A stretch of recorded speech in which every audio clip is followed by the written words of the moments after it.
انہوں نے قریب پہنچتے ہی اپنے طویل نیزے تابان کی گردن سے لگا دیے۔ وہ مقدونوی فوج کے سوار تھے۔ تابان کے جسم میں بجلی دوڑنے لگی۔ اس سے پیشتر کے مقدونوی سواروں میں سے کوئی اپنی زبان کھولتا تابان نیچے جھکا اور اس کا نیزہ ایک سوار کی ڈال سے پھسلتا ہوا اس کے پیٹ میں گھس گیا۔ سوار کرمناک چیخ کے ساتھ زمین پر گرا اور اس کے ساتھ ہی 3 سواروں اور تابان میں خوفناک لڑائی چھڑ گئی۔ تابان جانتا تھا کہ پلہ برابر کرنے کے لیے اسے فوری طور پر ایک اور سوار کو موت کے گھاٹ اتارنا ہوگا، اور یہ کام اس نے پہلی فرصت میں کیا۔ ایک دراز قد سوار کی شمشیر کا وار بچا کر اس نے اپنا نیزہ اس کی پسلی میں ترازو کر دیا۔ نیزے کا دوسرا سرا تابان کے ہاتھ میں تھا۔ اس نے سوار کو پوری قوت سے نیزے پر اٹھا کر دوسری سوار پر دے مارا۔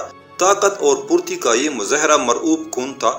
باقی دونوں سوار، جن میں سے ایک پیدل ہو چکا تھا، تذبذب میں نظر آئے۔ یہی تذبذب ان پر قیامت توڑ گیا۔ تابان نے اپنا خون آلود نیزہ بے پناہ قوت سے گھڑ سوار پر پھینک دیا۔ گھڑ سوار نے نیزہ ڈال پر لینے کی کوشش کی، لیکن وہ اس کے سینے پر آیا اور آر پار ہو گیا۔ تابان نے لپک کر ایک مردہ سوار کی تلوار اٹھائی اور سامنے والے سوار سے نمبرد آزما ہو گیا۔ مد مقابل سکندر کی فوج کا کوئی افسر نظر آتا تھا۔ اس نے تابان کا ڈٹ کر مقابلہ کیا، لیکن آخر تابان کی ایک عیارانہ چال سے مات کھائی اور شدید زخمی ہو کر گر گیا۔ اسی دوران تابان کو عقب سے مزید آوازیں آئیں۔ اس نے مڑ کر دیکھا، چند اور گھڑ سوار پہنچ گئے تھے۔ ان کے ہاتھوں میں مشعلیں تھی۔ وہ یہ دیکھ کر دنگ رہ گیا کہ شہزادی نے اپنی لبادے میں سے تلوار نکال لی ہے اور گھڑ سواروں کی بھرپور مزاحمت کر رہی ہے۔ وہ دیوانہ وار شہزادی کی اعانت کے لیے بڑھا، لیکن یہاں اسے ایک بھول ہو گئی۔ وہ اپنے پہلو پر نظر نہ رکھ سکا۔ ایک گھڑ سوار نے پہلو سے نکل کر اس پر برچی کا وار کیا۔ تابان کے سینے میں انگارے سے اتر گئے۔ وہ منہ کے بل خشک پتوں پر گرا۔ گھوڑے کے 2 پاؤں اسے کچلتے ہوئے گزر گئے۔ تابان کی آنکھوں میں اندھیرا چھانے لگا۔ ہوش حواس کھونے سے پہلے اس کے کانوں نے شہزادی مارشا کی چیخیں سنی۔ مقدونوی سپاہی شہزادی کو دبوچنے میں کامیاب ہو گئے تھے۔ تابان نے آنکھیں پھاڑ کر دیکھا۔ شہزادی کا چہرہ مشعلوں کے نرغے میں تھا۔ سرزمینی یونان کی حسین ترین آنکھیں مدد طلب نظروں سے اس کی طرف دیکھ رہی تھی۔ تابان کی آنکھ دوبارہ کھلی تو اس نے خود کو بدبو اور سیلن میں پایا۔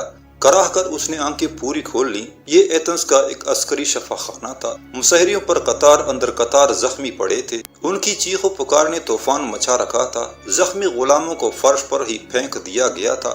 کسی کا ہاتھ غائب تھا، کسی کا پاؤں۔ اس کے خون اور پیشاب وغیرہ سے فرش گیلا ہو چکا تھا۔ وہ لشتم پشتم پڑے تڑپ رہے تھے اور موت کا انتظار کر رہے تھے۔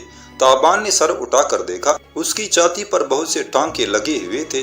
ان ٹانکوں سے رسنے والا خون اس کی ناف تک بہہ رہا تھا۔ اپنے خون آلود زخم کو دیکھتے ہی اس کی آنکھوں کے سامنے اخروٹ کے جنگل میں پیش آنے والے واقعات گھوم گئے۔ شہزادی مارشا کی چیخیں اس کے کانوں میں گونجی۔ اس کا آخری بار دیکھنا تابان کے تصور میں آیا اور وہ تڑپ کر رہ گیا۔ اس نے جلدی سے اٹھنے کی کوشش کی تو پتہ چلا کہ گلے میں توق ہے جس کی زنجیر دیوار سے منسلک کر دی گئی ہے۔ جھٹکا لگنے سے اس کے زخم سے شدید ٹیسیں اٹھی۔ وہ کراہنے پر مجبور ہو گیا۔ اس شفاخانے میں تابان نے قریباً 10 دن گزارے۔ یہ شفاخانہ بھی کسی مقتل سے کم نہیں تھا۔ علاج کی سہولتیں نہ ہونے کے برابر تھی۔ تابان کی آنکھوں کے سامنے ایک ایک کر کے درجنوں مریض جاں بحق ہو گئے۔ تابان بھی نہ جانے کیوں زندہ تھا۔ شاید اس کی سخت جانی کام آ رہی تھی۔ کبھی کبھی وہ سینے کے درد سے بے چین ہو کر زور زور سے چلانے لگتا۔ اس کی داڑھوں سے شفاخانے کے در و دیوار لرزنے لگتے۔ ایسے میں ایک قصاب نما معالج سٹپٹایا ہوا آتا، چند زوردار ٹوکرے تابان کے سر پر لگاتا اور گہرے سبز رنگ کی ایک لعابدار دوا تابان کے حلق میں اونڈیل دیتا۔ اس دوا سے تابان پر غنودگی طاری ہو جاتی اور اس کا درد بھی کچھ کم ہو جاتا۔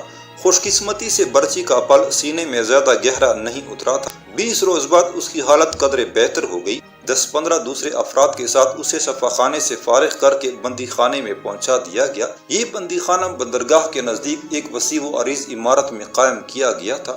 بند گھوڑا گاڑی میں بندی خانے کی طرف جاتے ہوئے تابان نے شہر کی تباہی کے لرزاخیز مناظر دیکھے۔ ایتھنز سلگتے ہوئے ملبے اور راکھ کا ڈھیر نظر آتا تھا۔ تابان کی نگاہوں میں وہ دیوار گیر تصویر گھومنے لگی جو اس نے 2 سال پہلے اپنے ایک آقا کی حویلی میں آویزاں دیکھی تھی۔ اس تصویر میں مصور نے یونانی شہر میں لیفوس کی تباہی کا نقشہ کھینچا تھا۔ یہ تباہی ایرانیوں کے ہاتھوں 493 قبل مسیح میں ہوئی تھی۔ اب 158 سال بعد ویسی ہی تباہی ایتھنز کا مقدر بن گئی تھی۔ پورا شہر مسمار ہو چکا تھا، صرف مذہبی اور تاریخی نوعیت کی چند عمارتیں کھڑی نظر آتی تھی۔ سکندر نے انہیں بھی شاید اس لیے سلامت چھوڑا تھا کہ وہ خود کو یونان دشمن ثابت نہیں کرنا چاہتا تھا۔ وہ ظاہر کرنا چاہتا تھا کہ یونان کے تاریخی ورثے سے اسے بھی اتنا ہی پیار ہے جتنا کسی یونانی کو ہو سکتا ہے۔ اہل ایتھنز کو عبرتناک سزا دینے کے باوجود اس نے ان سے مفاہمت کے در کھلے رکھے تھے اور اسے اس نوجوان سپہ سالار کی دور اندیشی ہی کہا جا سکتا تھا۔ بندی خانے میں تابان کے علاوہ بھی سینکڑوں قیدی بند تھے۔ یہ سب کے سب غلام نہیں تھے، ان میں بہت سے وہ تھے جو چند روز بیشتر ایتھنز کے امراء و شرفاء میں شمار ہوتے تھے، جن کے گھروں پر شاہی محلات کا گمان ہوتا تھا اور جن کے علم و فضل کے چرچے زبان زد عام تھے، لیکن آج ان کا درجہ تابان کے برابر ہو گیا تھا۔ وہ سارے ایک ہی صف میں آن کھڑے ہوئے تھے۔ اب وہ مقدونیوں کے لیے مالی غنیمت تھے اور بہت جلد ان کے دام کھڑے کیے جانے والے تھے۔ غلاموں کی اس ہجوم میں تابان کی آنکھیں شہزادی مارشا کو ڈھونڈنے لگی، لیکن وہ یہاں نہیں تھی۔ وہ ایک ہیرا تھی، اسے کنکروں کے ڈھیر میں کیوں کر پھینکا جا سکتا تھا؟ معلوم نہیں وہ کہاں تھی، کس حالت میں تھی۔ تابان اس کے بارے میں سوچ سوچ کر خود کو ہلکان کرتا رہا۔ بندی خانے میں 7-8 روز گزرے تھے کہ ایک صبح چند مقدونوی سپاہی تابان کو ڈھونڈتے ہوئے بندی خانے میں آ گئے۔ بندی خانے کا داروغہ ان سپاہیوں کو تابان کے پاس لے آیا۔ تابان سے اس کا نام پوچھا گیا، اس کا زخم دیکھا گیا، پھر اس کے ہاتھ پشت پر باندھ کر اسے بندی خانے سے باہر لایا گیا۔ یہاں ایک بند گھوڑا گاڑی کھڑی تھی، اس کی کھڑکیوں میں آہنی سلاخیں تھی۔ گاڑی میں چند قیدی اور بھی تھے۔ تابان کے بیٹھتے ہی گاڑی روانہ ہو گئی۔ 1 یا 2 کوس چلنے کے بعد گاڑی ایتھنز کے شاہی محل کے سامنے رکی۔ قیدیوں کو باہر نکالا گیا۔ تابان نے دیکھا شاہی محل کے صدر دروازے کے باہر لوگوں کا ہجوم ہے۔ ایک طرف بلندی پر 3 پانسیاں گڑی ہیں، پانسیوں کے پندے ہوا میں جھول رہے تھے اور ہر رسے کے قریب سیاہ لباس والا ایک جلاد بے حرکت کھڑا تھا، جیسے گوشت پوش کا انسان نہ ہو، سنگی مجسمہ ہو۔ تابان کا دل شدت سے دھڑکنے لگا، اس کے ساتھی قیدیوں کے چہرے بھی زرد ہو گئے۔ وہ سب موت کو اپنی آنکھوں کے روبرو دیکھنے لگے۔ مقدونی سپاہیوں نے انہیں گلے کی زنجیروں سے کھینچ کھینچ کر گھوڑا گاڑی سے نیچے اتارا۔ تماشائیوں کے 2 رویا ہجوم سے گزر کر وہ ایک چبوترے کے سامنے پہنچے۔ اس قالین پوش چبوترے پر چند طلائی اور نقرئی کرسیاں رکھی تھی۔ ان کرسیوں پر مقدونی سالار بیٹھے تھے۔ درمیان کی بڑی کرسی پر گنگریالے بالوں والا ایک وجیب باوقار نوجوان برا جمان تھا۔ تابان دیکھتی ہی سمجھ گیا کہ یہی سکندر ہے۔ سکندر کے شانے چوڑے، پیشانی روشن اور آنکھیں تیز تھی۔ وہ اپنے سر کو تھوڑا سا ایک طرف جھکا کر بیٹھا ہوا تھا۔ اس کی عمر 20 سال کے قریب تھی۔ دیکھنے والے کو اس کی شخصیت مرعوب کرتی تھی۔ تابان دوسرے غلاموں کے ساتھ اپنے ڈھیلے ڈالے انداز میں چلتا ہوا سکندر کے سامنے جا کھڑا ہوا۔ مسلح سپاہی اس کے عقب میں تھے۔ سکندر اپنے ایک مصاحب سے بات کر رہا تھا۔ چبوترے کی دائیں جانب ایک خوششکل خاتون اپنے 2 بچوں کے ساتھ کھڑی تھی۔ خاتون کے پیچھے 2 نیزہ بردار سپاہی تھے۔ اندازہ ہوتا تھا کہ خاتون کوئی قیدی ہے۔ مصاحب سے گفتگو ختم کر کے سکندر عورت کی طرف متوجہ ہوا اور اپنی بآروب آواز میں اس سے باتیں کرنے لگا۔ ان باتوں سے معلوم ہوا کہ سکندر کے سامنے ایک مقدمہ پیش ہے۔ خوبرو عورت شہر کی خوشحال گھرانے سے تعلق رکھتی ہے۔ جس روز شہر فتح ہوا، مقدونوی فوج کا ایک کماندار عورت کے مکان میں گھس آیا۔ اس نے عورت کو بچوں سے جدا کر کے اس کی بے حرمتی کی، پھر اس تلاش میں لگ گیا کہ گھر کا مال و دولت کہاں چھپایا گیا ہے۔ عورت نے اسے بتایا کہ ان کے ہیرے جواہرات باغ کے کنویں میں ہیں۔ وہ عورت کو ساتھ لے کر کنویں پر پہنچا تو عورت نے اسے کنویں میں دھکیل دیا اور اس سے پہلے کہ کوئی اس کی مدد کو پہنچتا، اسے پتھر مار مار کر ہلاک کر دیا۔ عورت نے اقبال جرم کر لیا تھا اور اب سزا سننے کے لیے تیار کھڑی تھی۔ قتل کی مجرمہ ہونے کے باوجود اس کے چہرے پر اطمینان تھا۔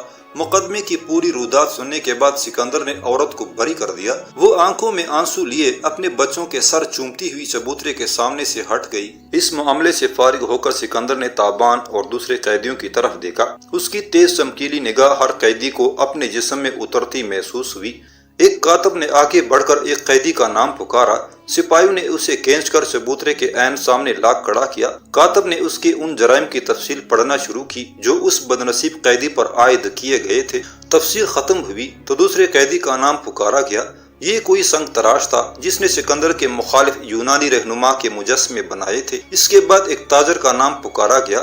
اس نے سکندر کے خلاف ہتھیار جمع کرنے کی مہم میں بڑھ چڑھ کر حصہ لیا تھا اور ہتھیاروں کے لیے خطیر رقم فراہم کی تھی۔ اس کے بعد سکندر کے خلاف شعلہ بیانی کرنے والے ایک مقرر پر فرد جرم عائد کی گئی۔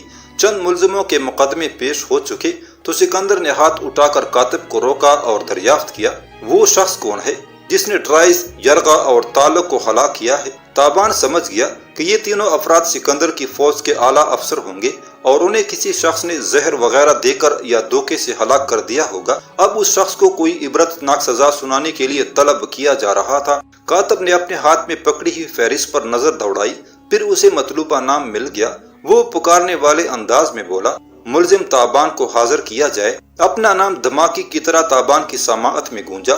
وہ ہکا بکا کھڑا رہ گیا۔ ایک سپاہی نے اس کی زنجیر کو زور سے جھٹکا دیا اور کھینچ کر سکندر کے سامنے کھڑا کر دیا۔ تابان حیران نظروں سے ارد گرد دیکھ رہا تھا۔ اسے کچھ سمجھ نہیں آ رہی تھی کہ اس کا نام کیوں پکارا گیا ہے۔ سکندر کی پاٹدار آواز نے تابان کو چونکا دیا، تو وہ تم ہو جس نے ہمیں ہمارے 3 بہادروں سے محروم کیا ہے؟ تابان کے بجائے کاتب نے جواب دیا، سالار اعظم، یہ ایرانی ہے، اس کا نام تابان ہے۔ اس کے گلے سے غار جنوب کے نام کا کڑا اترا تھا۔ یہ شخص غار جنوب کی دختر شہزادی مارشا کے ساتھ فرار ہو رہا تھا۔ شہر سے چند کوس دور ہمارے ایک دستے نے اسے دیکھ لیا۔ اسے روکنے کی کوشش کی گئی تو اس نے دھوکے سے حملہ کر دیا۔ بڑی عیاری کے ساتھ اس نے سردار تالق کو موت کے گھاٹ اتار دیا۔